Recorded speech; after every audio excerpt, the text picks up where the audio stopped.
In 2024, getting online is easy for most of us. But what about finding reliable, high-speed internet?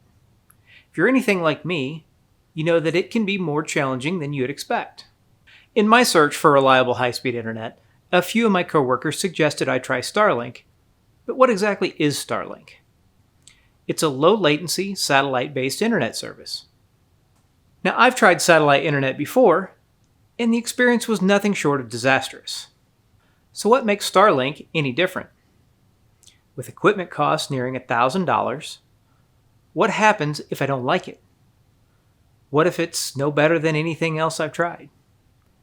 Today I'm going to dive into these questions and share whether I think Starlink is truly worth it. The answer might surprise you.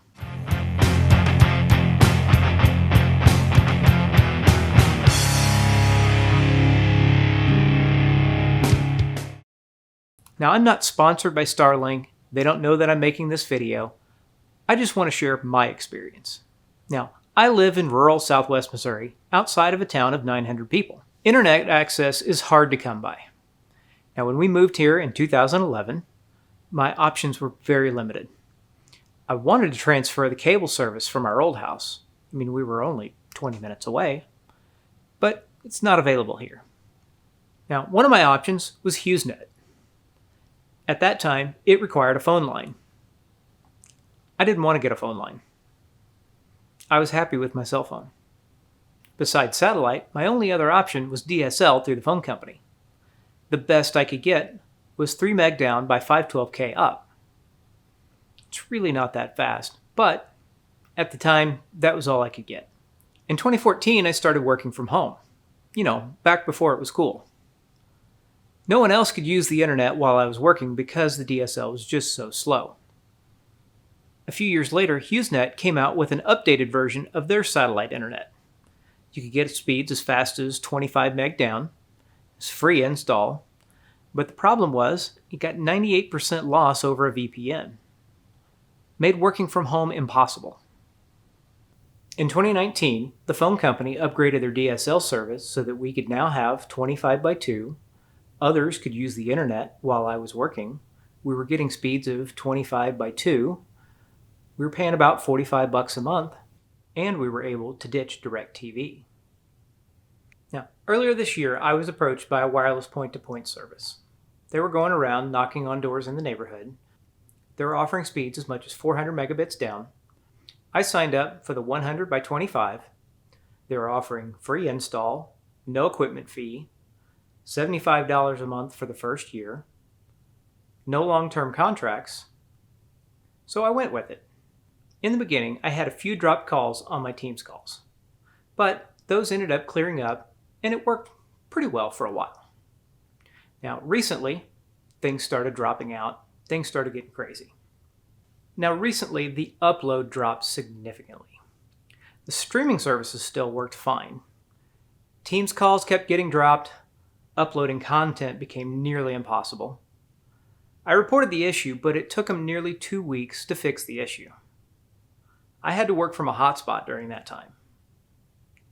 A small thunderstorm ended up interrupting the service, and that was the last straw. That's when I began to search for alternatives. I had to do something different. Now, I couldn't go back to the phone company because the neighborhood was oversold and I was only going to be able to get 10 by 1. For the last few years, the local electric cooperative has been talking about installing fiber to the home. So I did a quick Google search. The project is in progress. They're going to be offering less than $100 a month for 1 gig symmetrical, so 1 gig up, 1 gig down. But the project is going to take up to 5 years to complete. I can't wait that long. Now, 2 of my coworkers recommended Starlink. One uses it when he goes camping. The other one travels the country in a fifth wheel, and he's using it all the time. He uses it for work. I've never noticed any drop calls from him. Now, based on these recommendations, I decided to take another look at Starlink. So what is Starlink? According to Starlink's website, Starlink is the world's first largest satellite constellation using a low Earth orbit to deliver broadband internet capable of supporting streaming, online gaming, video calls, and more. Leveraging advanced satellites, user hardware coupled with our deep experience with both spacecraft and on-orbit operations, Starlink delivers high-speed, low-latency internet to users all over the world. Now, the last time that I looked at Starlink, the cost of the equipment was expensive. It was nearly $1,000. It wasn't available in my area unless I wanted to buy the RV package. The monthly service was about $150 a month. When I looked again, it's now available in my area. They're running a sale on the equipment through October 5th for $299 for the base kit, unlimited usage, no contracts, 30-day money-back guarantee, $120 a month for the service, so I placed my order. It's going to take like 2 or 3 weeks to get here. Now, it showed up in a week, but while I was waiting, I started getting buyer's remorse. It's a lot of money to drop on internet service. The other internet started working, and I have to install it. Even after it arrived, I considered sending it back. But another small thunderstorm changed my mind. But I still wanted to see what was inside. So I opened everything up and I looked through the box. Now, before I placed the order, I was told that I would need a kit, the roof mount, and a pipe mount. It turns out I didn't need the pipe mount, so I'm sending it back. Now, in the kit came a receiver with a kickstand, the Wi-Fi module, power supply, and then a 15-meter cable. I wanted to get the 150-foot cable, but they were wanting $130 for that cable. I didn't want to pay that. So for the setup, they say that I've got to have a clear view of the northern sky. Well, all sides of my house are clear to the north side, but the north side is the one that is accessible by a ladder, even though the modem, where the existing internet is in my office at the far end of the house. So with the 50-foot cable not reaching that in, I decided to install the Starlink Wi-Fi in the living room underneath the TV. It's within that 50 feet, and it also gave me an excuse to clean up the cabling underneath the TV. So once the equipment is installed and you're ready to activate the service, you download the app, power up the equipment, aim the receiver, activate the service through the app. Now, I programmed mine with the same SSID and password of my existing internet, so I wouldn't have to go through and reprogram all the devices in the house. According to the list, I've got like 23 devices on my network at home. So let's talk about speed. I've been using this for a couple weeks now, and the periodic speed tests are all over the place. I mean, the download speeds range anywhere from 100 to 400 megabits. The upload speeds are anywhere from 20 to 40 megabits. Now, anyone that I've spoken to on Teams calls say I am much clearer than I've ever been. Now, I've not noticed any drops. It's been working great. The speed tests being all over the place, they don't really bother me all that much. My regular usage has been great. Now, video uploads, still a challenge. To upload a 20-minute video, it still took me over 3 hours to do so. So the pros. It's available nearly anywhere on Earth, or so they say. I haven't done the proper legwork. It is much better than the point-to-point service. It's fast, it's reliable, it's awesome in lesser served areas like mine. And it's mobile.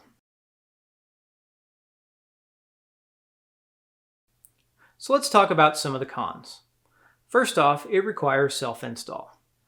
I didn't want to install it myself because I didn't really have the time to mess with it. It's still susceptible to atmospheric conditions. You're your own tech support for your install. And as good as the service is, it's not as good as a modern physical internet connection.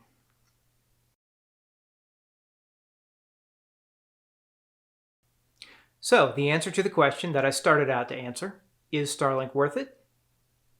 If you live in rural areas or travel in an RV or camper, absolutely. As long as the monthly service fits in your budget. Now, if you don't travel and you live in a more populated area with good internet infrastructure, then I would go with that. It'll be faster, more reliable, and cheaper. Now, I'm planning on keeping Starlink until the fiber is available through the electric company. But again, that may take up to 5 years, and I can't wait that long. Now, even though this video is outside my normal woodworking content, I hope you found some value in it. So, if you did find some value in this video, please hit the like button. If you'd like to see more from this channel, please go ahead and hit the subscribe button. Click the notification bell to be notified the next time that I release a new video. If you'd like to see more videos from me, check out one of these other videos, and I'll see you on the next one.